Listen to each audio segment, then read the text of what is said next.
Our topic today is ethnicity. Your book defines ethnicity as identification with one group to the exclusion of another group.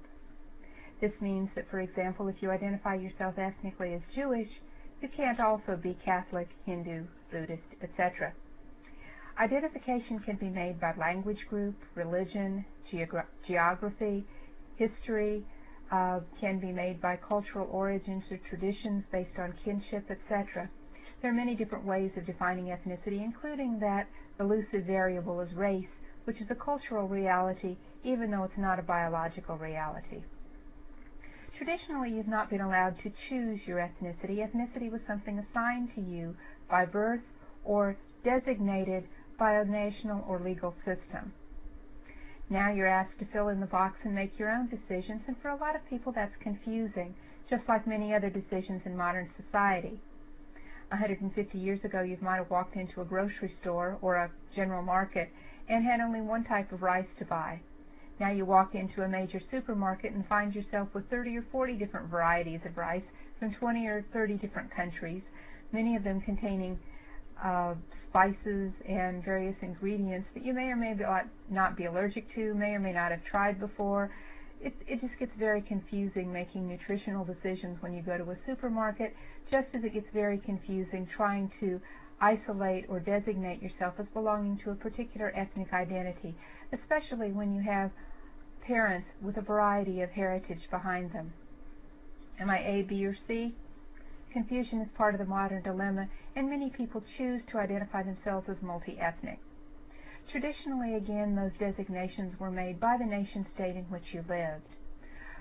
Many times, for example, if you had European background, you were expected to join into the American melting pot and within a generation or two not be able to identify yourself as German, French, or Norwegian, but instead be able to identify yourself as all-American, with a similar background, similar aspirations, similar values, including independence and hard work, as all the other people around you.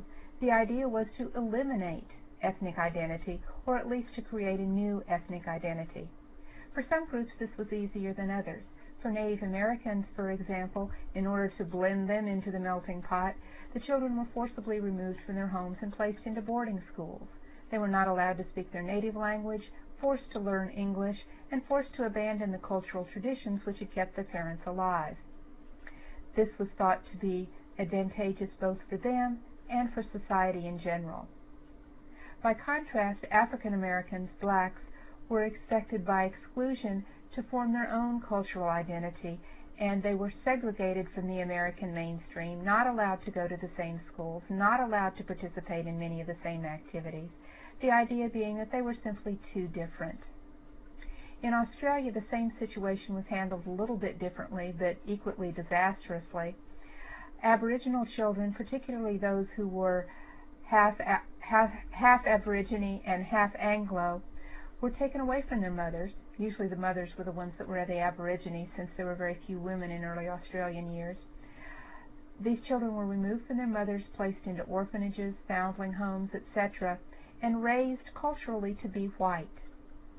They were thought to be somewhat less intelligent since they were half Aborigine, and so they were generally trained for positions in service, for example, maids or manual laborers.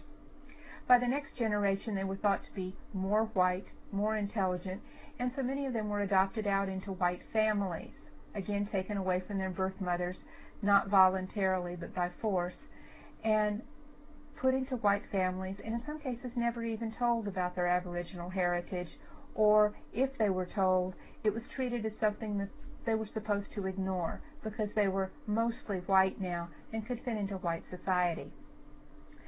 Many of these individuals with Aboriginal heritage are now in their 50s and 60s, since this happened up through the 1960s, and they're now suing the Australian government both for compensation and for some form of apology. This whole issue of adoption out has become very complicated in modern society. For example, if a young girl is adopted at the age of 6 months or even 18 months from China, ethnically, is she Chinese, Chinese American, Asian, Asian American, Oriental, or is she white? Since the only family she's ever known culturally is white, she speaks English, it's the only language she's ever known, and the only values and traditions she's ever been exposed to are those of her Anglo family. Just exactly what is she? The only way in which she's similar to the other individuals from China is perhaps in terms of a few facial features. Age is another factor that complicates ethnicity for modern anthropologists. Starting with the greatest generation, those who fought in World War II, and continuing through the baby boomers and Generation X, Generation Y, Generation Z, mass marketing has identified particular groups of Americans on the basis of their age set rather than on the basis of ethnicity. This is because people of similar age have been exposed to similar environmental influences. They tend to like the same type of activities, have the same values, like the same type of music, wear the same kind of clothes, buy the same kind of cars, etc. And it's not just a mass marketing gimmick. It's true. If you look at many kids in high school today, they identify their friends, the people they're close to and share common interests with, not on the basis of what color their skin is, not on the basis of what language their grandparents spoke, not on the basis of where their ancestors came from. Instead, they want people who have similar interests, and people with similar interests tend to be someone of their generation rather than someone of their parents' generation. They share the same attitude, the same values with their friends rather than with their parents and grandparents. Age is an important variable that anthropologists are just now beginning to look at in terms of your cultural or ethnic identity. And chances are, if you pick up an anthropology book 10 years from now, they'll talk about the ethnicity of the generation.